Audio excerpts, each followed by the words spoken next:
સુરતમાં ચોરી સહિતની ઘટનાઓમાં વધારો થઈ રહ્યો છે, ત્યારે કાપોદ્રામાં મોબાઈલની દુકાનમાં થયેલી લાખોની ચોરીની ઘટનાને લઈ પોલીસ દોડતી થઈ ગઈ હતી. સુરતમાં ચોરી સહિતની ઘટનાઓમાં રોજેરોજ વધારો થઈ રહ્યો છે, ત્યારે કાપોદ્રામાં લાખોની ચોરીની ઘટના બનતા પોલીસ દોડતી થઈ ગઈ હતી.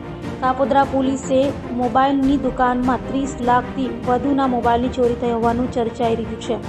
ગુજરાત મોબાઈલનું શટર તોડી તસ્કરો લાખોના મોબાઈલ ચોરી કરી ગયા હોવાની ચર્ચા વચ્ચે કાપોદ્રા પોલીસ સાથે ઉચ્ચ પોલીસ અધિકારીઓ પણ સ્થળે દોડી ગયા હતા અને લાખોની મોબાઈલ ચોરીને લઈ તપાસ શરૂ કરી હતી.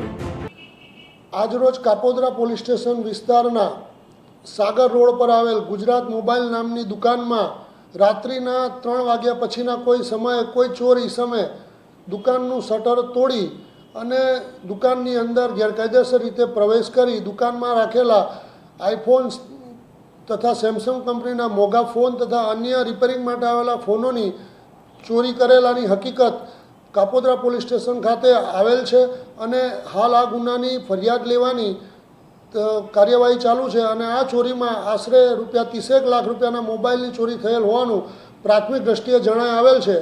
આરોપીની શોધખોળ માટેની તપાસ તજવીજ પણ ચાલુ છે. સીસીટીવી ફૂટેજના આધારે તથા હ્યુમન સોર્સના આધારે કાપોદ્રા પોલીસના પીઆઈ શ્રી MB અવસુરા તથા ડિસ્ટાફના પોલીસ માણસો હાલ આ ચોરીનો ગુનો ડિટેક્ટ કરવા માટે પ્રયત્નશીલ છે.